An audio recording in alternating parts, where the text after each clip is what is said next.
Graça e paz, querido. A paz do nosso Deus esteja com todos vocês nessa tarde.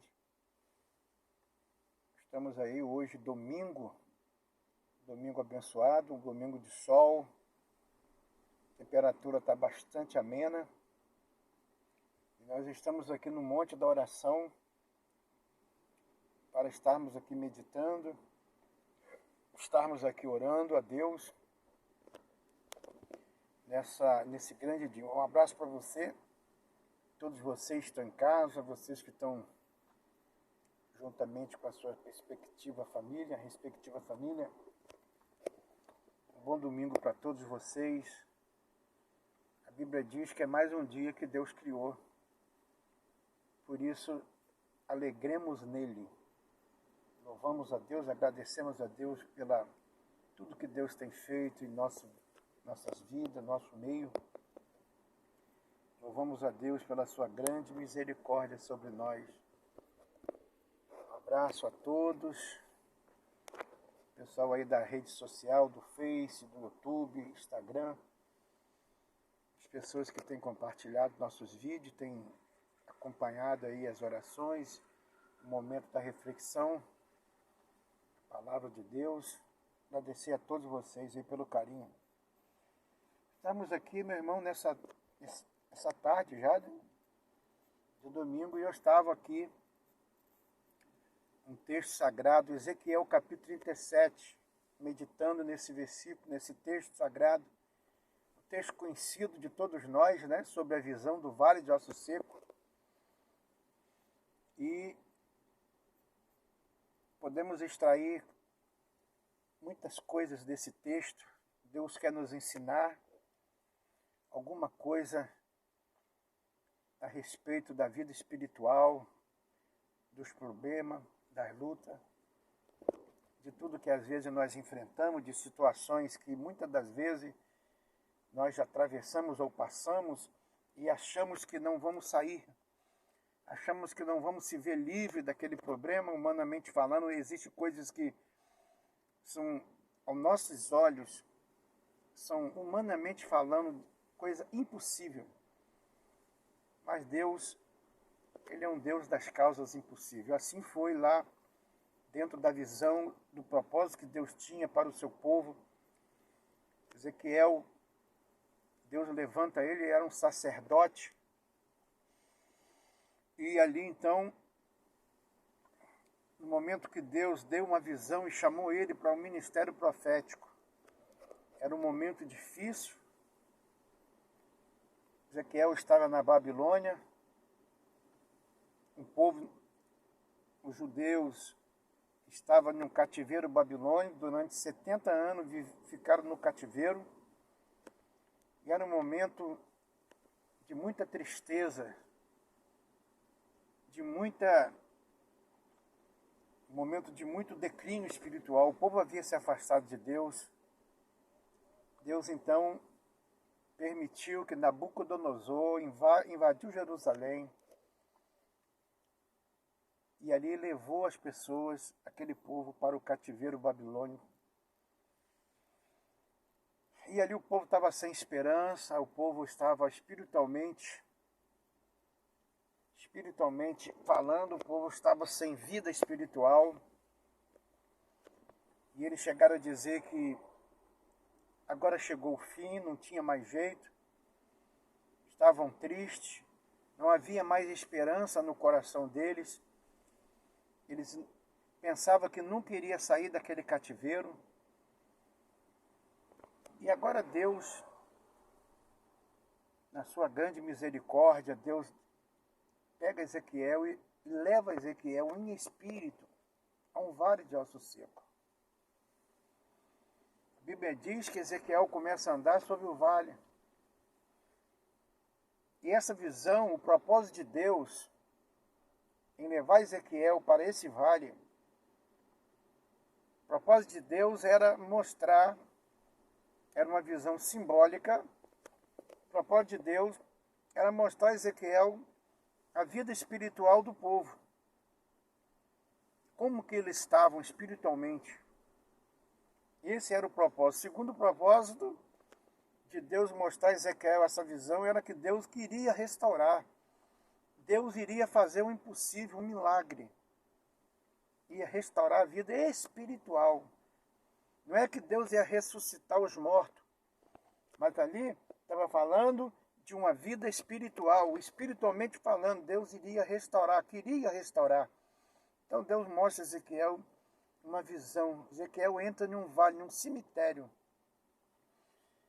E ali estavam expostos os ossos, restos mortais de muitas pessoas.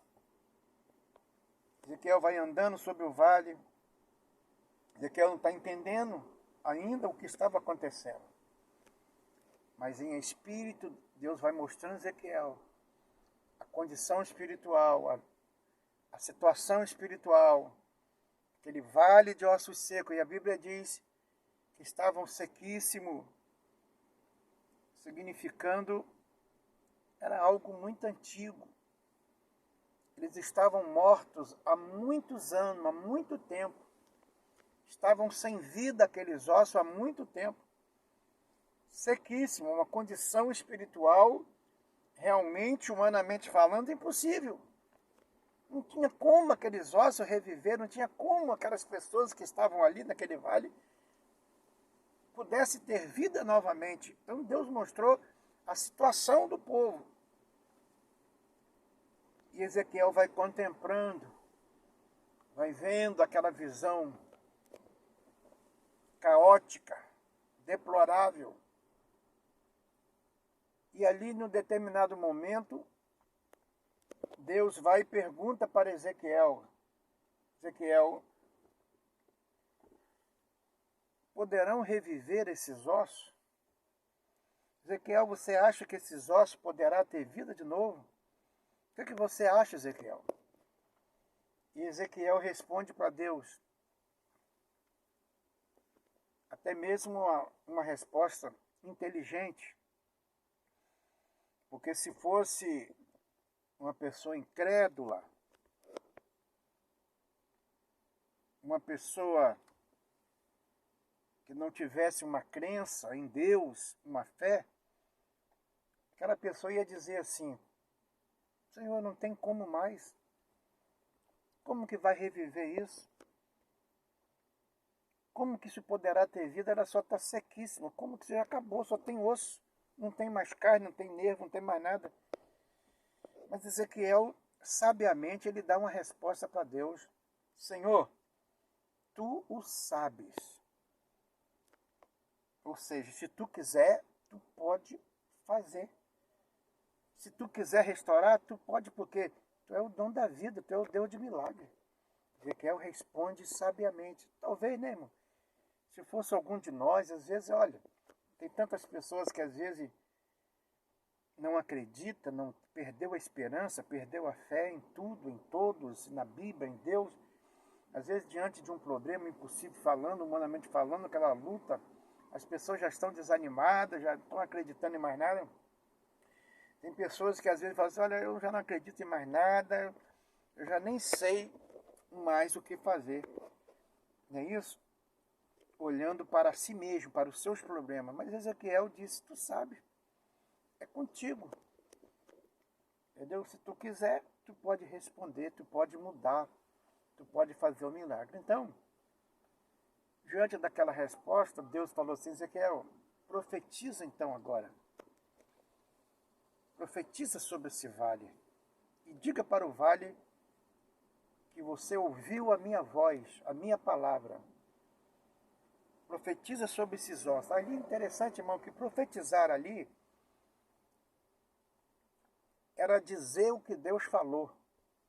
Profetizar ali era falar a palavra, dizer o que Deus disse. Profetizar no vale é chamar Deus para dentro do vale. É chamar Deus para dentro do problema, daquela situação. Profetizar era dizer a palavra de Deus. Ezequiel então começa a profetizar e diz: ossos secos, ouvi a palavra do Senhor. Ezequiel começa a profetizar, irmão. das coisas que nós precisamos aprender, que é a mesma palavra de Deus para nós hoje, nós temos que profetizar. Diante de um quadro, de uma situação adversa, de circunstância, a palavra rema de Deus para nós é profetizar, profetizar. Profetizar sobre a nossa vida, a nossa família, sobre aquilo que está nos assolando. Nós temos que profetizar, chamar Deus para dentro do problema. Profetizar a cura, profetizar portas abertas, profetizar um milagre. Nós temos que declarar a palavra de Deus. Nós temos que declarar aquilo que Deus disse, o que Deus já determinou. E não dizer que não tem jeito, que as coisas não vão acontecer, que já acabou, já chegou o fim. Porque isso é um sinal de incredulidade. Então nós temos que declarar aquilo que Deus já falou. Profetizar.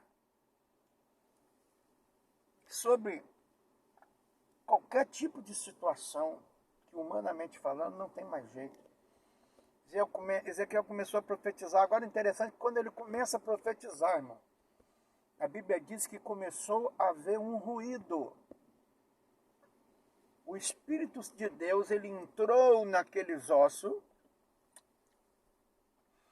e começou a haver um rebuliço naqueles ossos. Houve um ruído, um barulho. E a Bíblia diz ali que a primeira ação do ato profético foi fazer um rebuliço. A Bíblia diz que um osso que estava lá veio de lá encontrar com as suas partes. Os que estavam ali começou a vir, cada osso começa a se unir no seu próprio osso. Eles vieram ao encontro procurando as suas partes. Primeira coisa que eu vejo ali, o Espírito de Deus, através de um ato profético, começa a colocar ordem no caos. Deus começa a colocar ordem no caos. Muitas das vezes, muitas pessoas já disseram, olha, lá em casa está tudo bagunçado. Minha vida está toda desarrumada. Minha vida está um caos, está tudo desarrumado. Meu irmão, primeira ação de um ato profético, quando você profetizar, Deus vai começar a organizar a sua vida. Deus vai começar a organizar a minha vida, a nossa vida. Primeira ação de um ato profético é Deus organizar, Deus colocar ordem no caos. É Deus começar a organizar a nossa vida, que está bagunçada, que está desorganizada. Deus começou a organizar a situação dos ossos naquele vale. E a Bíblia diz, então, começa-se a juntar um ao outro. Primeira coisa foi Deus organizar. Meu irmão, antes de Deus fazer um milagre na nossa vida, primeira coisa, Deus quer organizar. Precisamos organizar a nossa vida. A nossa vida devocional, nossa vida de oração, nossa vida de leitura da palavra, a nossa vida de comunhão. Primeira coisa é organizar. É estabelecer regra em nós, estabelecer regra no nosso dia a dia. Estabelecermos uma regra, disciplinar a nossa vida espiritual. Deus não pode agir de maneira bagunçada, desorganizada. Precisamos organizar a nossa vida para que, através disso, o Espírito de Deus comece a trabalhar, restaurar, restituir, trazer de volta o que o diabo tirou, trazer de volta o que foi embora. Deus começa a restaurar. Primeiro ato profético, Deus organizou os ossos, juntou ele primeiro, que estava um pedaço desarrumado. E quanto mais Ezequiel profetizava, mais agora o milagre acontecia. Então nós temos que profetizar. Quando Deus organizou os ossos, agora sim. E Deus disse, continua profetizando, Ezequiel.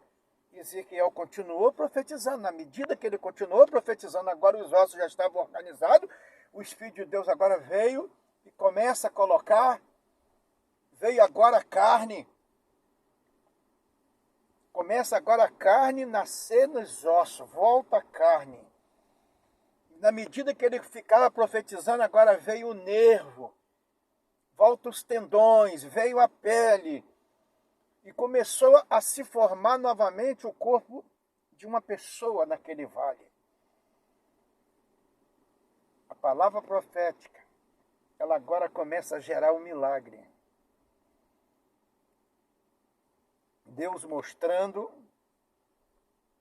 que o impossível se torna possível quando ele entra em ação, quando ele determina, quando ele quer, porque a Bíblia diz que operando Deus ninguém vai impedir. Então agora Deus começa a operar naquele vale. E agora começa a nascer pele, veio sangue, veio tudo, começa a se formar um ser humano, um corpo humano, volta de novo. E agora estava tudo pronto, só faltava o Espírito agora. O Espírito de vida voltar. E agora ele diz, profetiza sobre o Espírito agora. Ezequiel profetiza. Quando Ezequiel ele profetiza novamente, a Bíblia diz que o Espírito Santo entra naqueles corpos e ali agora, num dado momento, se levanta ali de pé um grande exército. Estava ali diante daquele vale. Antes um caos, agora um grande exército. Ali, meu irmão, Deus estava mostrando que ele queria restaurar o povo. Ele iria restaurar a vida espiritual do povo que dizia, estamos sem esperança, nossos ossos se secaram, estamos mortos. O povo não acreditava que iam viver mais, que iam sair do cativeiro mais. O povo perderam toda a graça, toda a esperança, toda a felicidade, toda a alegria. Eles não viam nenhuma perspectiva, não tinha mais uma motivação. Mas Deus, quando ele começa a agir, ele faz o impossível. Deus amava aquele povo. Deus queria restaurar aquele povo. Era a condição espiritual daquele povo que estavam ali. Sabe, irmão, quando nós olhamos esse texto, nós vamos ver, Deus sempre quer o nosso bem, Deus sempre quer agir na nossa vida. Isso mostra que não importa o impossível, não importa o problema, não importa a situação, por maior que seja, não há nada que Deus não possa fazer. Não há nada que Deus não possa. Deus é o Deus do impossível, das causas impossíveis, Deus é o Deus de milagre. E a Bíblia diz que agora o vale se torna ali uma multidão de pé. Um grande exército estava ali. Antes derrota, agora vitória. Antes Ezequiel estava vendo morte, agora Ezequiel está vendo vida. Muitas das vezes é assim a nossa vida. Atravessamos de desertos, impérios, situações. Às vezes você e eu passamos por situações adversas. Aquele momento que a gente acha que já fomos vencidos, que agora as pessoas olham para nós, agora não tem jeito, agora acabou tudo, não há mais solução. Sabe, querido, mas quando na ótica de Deus ainda tem solução, Deus continua no controle, Deus continua agindo. Mas a palavra de Deus nessa tarde é profetizar. É chamar Deus para dentro do vale. Chamar Deus para dentro da sua vida e da minha. Chamar Deus para dentro da tua casa. Chamar Deus para dentro do problema. Profetizar ali é chamar Deus para dentro, meu irmão. Chame a Deus nessa tarde. Clame a Deus nessa tarde. Chame a Deus para a tua família, tua casa, tua causa, para os teus problemas. Chama Ele. Porque quando Ele entrar no teu problema, Ele ressuscita, Ele restaura, Ele traz tudo de volta. Ele faz o impossível acontecer. Então a palavra de Deus é profetiza. Vamos profetizar nessa tarde, meu irmão. Vamos declarar a palavra de Deus nessa tarde. Porque ainda há esperança quando se crer em um Deus todo-poderoso. Deus ainda vai fazer história na sua vida, na minha, vai ter virada. Assim foi o povo. Depois de 70 anos de cativeiro, Deus usa o rei Ciro, ele liberta o povo e o povo volta para Jerusalém, adorando e glorificando a Deus, restaurado. Deus restaurou, não há nada que Deus não possa fazer. Nessa tarde eu creio que vai acontecer um rebuliço, vai acontecer algo grandioso por esses dias na sua vida e na minha vida. Deus vai restaurar, por maior que o inimigo diga que não vai acontecer, maior que os adversários, os inimigos diga que já venceu, é mentira, porque a glória dessa segunda casa será maior do que a primeira. Deus vai agir, Ele vai operar. Senhor nosso Deus, nosso Pai, nessa tarde, mais uma vez aqui nesse domingo abençoado, nós estamos aqui entregando a Ti a nossa vida, nosso problema, nossa causa. Entregamos cada um que vai ouvir essa oração, que estão me acompanhando, orando comigo. Senhor Deus, restaura, faz um milagre. Nós entregamos nas Tuas mãos as nossas vidas, o nosso coração, a nossa casa, a nossa família. Senhor, age em nossa vida. Tu sabes de tudo que estamos passando, de tudo que estamos atravessando. Tu sabes desse vale que muitas das vezes nós estamos às vezes dentro desse vale, Senhor. Estamos dentro desse vale, Senhor. Tu sabes do vale. Esse vale da impossibilidade, esse vale da incredulidade, esse vale da falta de saúde, falta de vida financeira, desemprego, falta de alegria. Senhor, Tu sabes do vale que estamos atravessando, do que essas pessoas estão passando. Ó Deus, mas a Tua palavra diz, Senhor, que temos que profetizar. Quando nós profetizamos, o milagre acontece. E nós declaramos nessa tarde, profetizamos sobre essa situação. Ó Deus, que o Teu Espírito entre com provisão, com providência. Restaura, Senhor, tudo que precisa ser restaurado na nossa vida, na nossa alma, no nosso coração, principalmente a nossa vida espiritual. Nós entregamos a Ti, ó Deus. Restaura, Pai. Toma nas Tuas mãos nessa tarde. Nós entregamos a Ti o nosso problema. Tudo que Tu sabes que precisa ser restaurado em nós. Restaura em nós, restaura dentro de nós. Faz um milagre, Senhor Deus. Eu entrego nas Tuas mãos nessa tarde a nossa vida, minha casa, minha família, os meus projetos, Senhor Deus. Em nome de Jesus, ó Pai, nós declaramos que esse vale, ó Deus, esse vale vai se tornar antes um vale de sequidão, mas vai se tornar um vale de manancial, porque Tu é o Deus poderoso do impossível. Eu entrego nas Tuas mãos, mais uma vez, esse dia, essa tarde, a minha vida, nossas vidas, cada um que ora comigo. Restaura, Senhor. Traz felicidade, motivações e alegria. Cura os enfermos. Todos os doentes sejam curados. Restaura a vida espiritual, financeira, física, material, emocional de cada um, Senhor, nessa tarde. Em nome de Jesus, eu Te agradeço, Pai. Graças a Deus. E graças a Deus. Deus abençoe a todos, querido. Que Deus abençoe a todos. Compartilhe esse vídeo para a honra de Deus. Fica na paz. Deus abençoe.